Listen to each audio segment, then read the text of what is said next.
Good afternoon, children. Welcome back to your science class. We will start with a new chapter, combustion and flame. Have you seen a candle burning?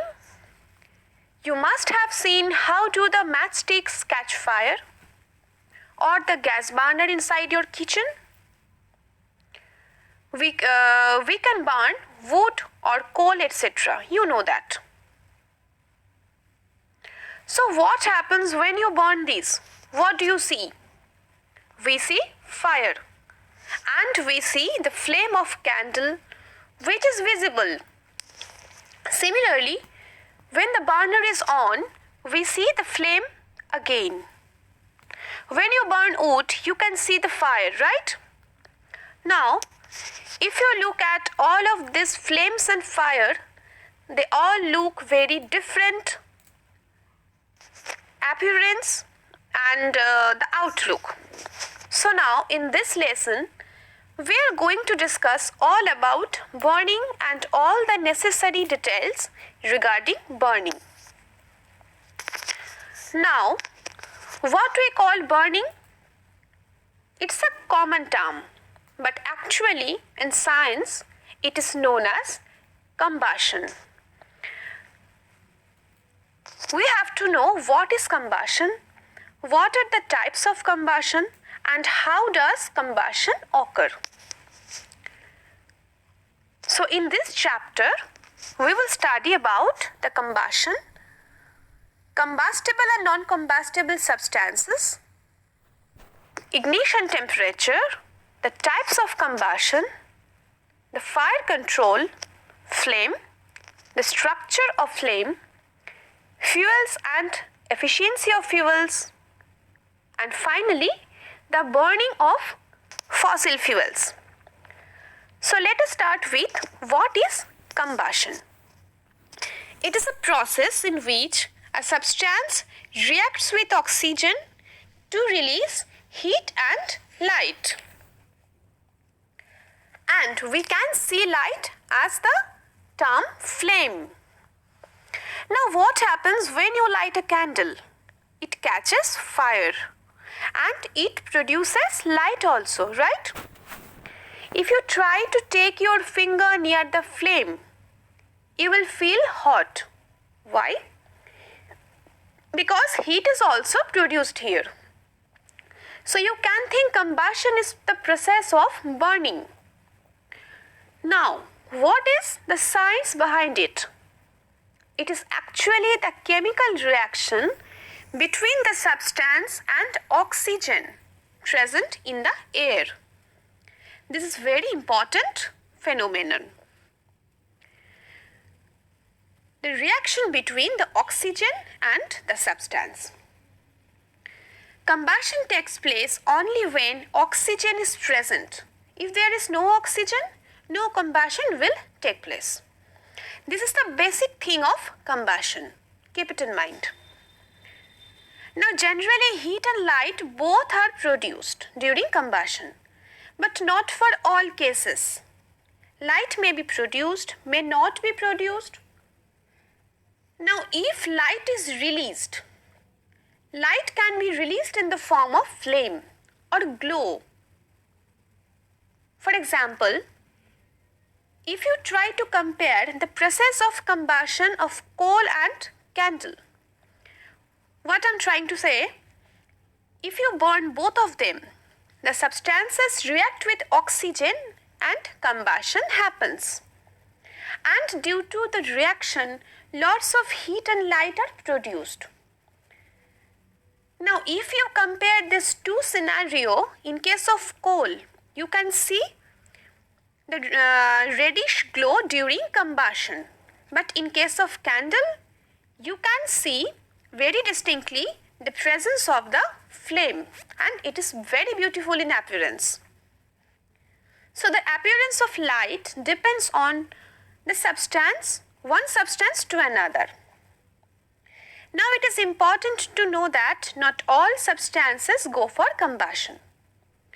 Wood, coal, candle, matchsticks undergo combustion. And this substances are termed as combustible substances, which we will start now. So you can see over here the examples of combustible substances like coal, candle, matchsticks.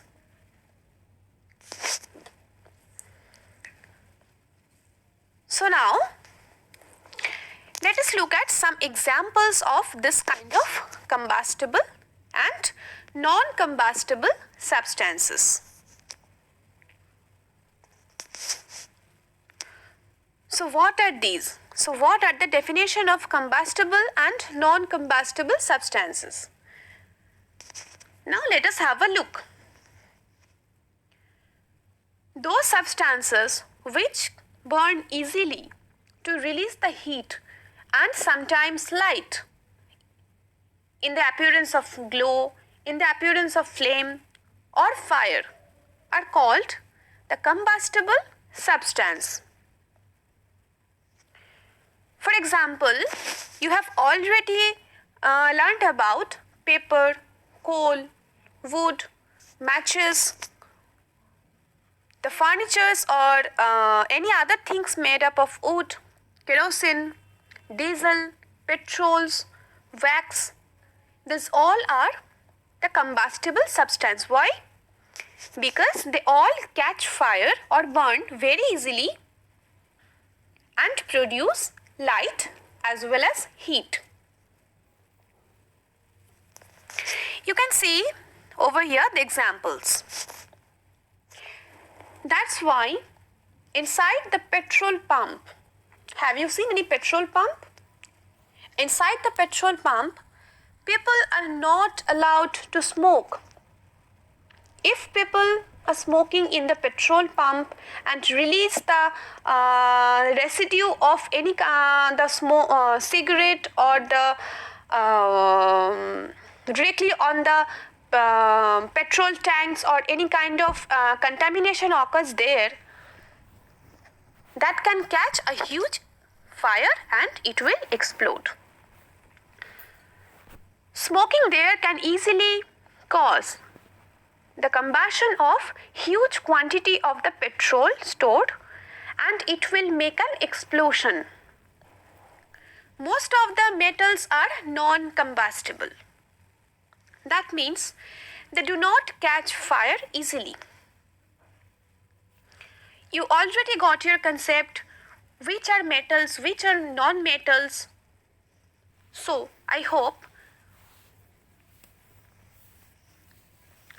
the metals portion is clear to you. But some metals in their powdered form, for example the aluminium powder or magnesium powder, this powdered form of metals are combustible in nature.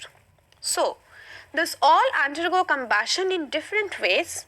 Some of them produce light, some of them produce flame, some causes explosion, etc. So these are called combustible and which do not burn easily are termed as non-combustible substances. Now, we can conclude or we can define it as the substances which do not undergo combustion to release the energy is termed as non-combustible substance. For example, we already told that all metals are non-combustible. These substances you can see over here, most of the metals, take a piece of iron or iron nail, if you put it on fire, do you see the nail burn? No, nothing happens in the nails. It doesn't burn easily. So it is non-combustible substance. Glasses also do not burn or steel also do not burn. So these are also examples of non-combustible substance.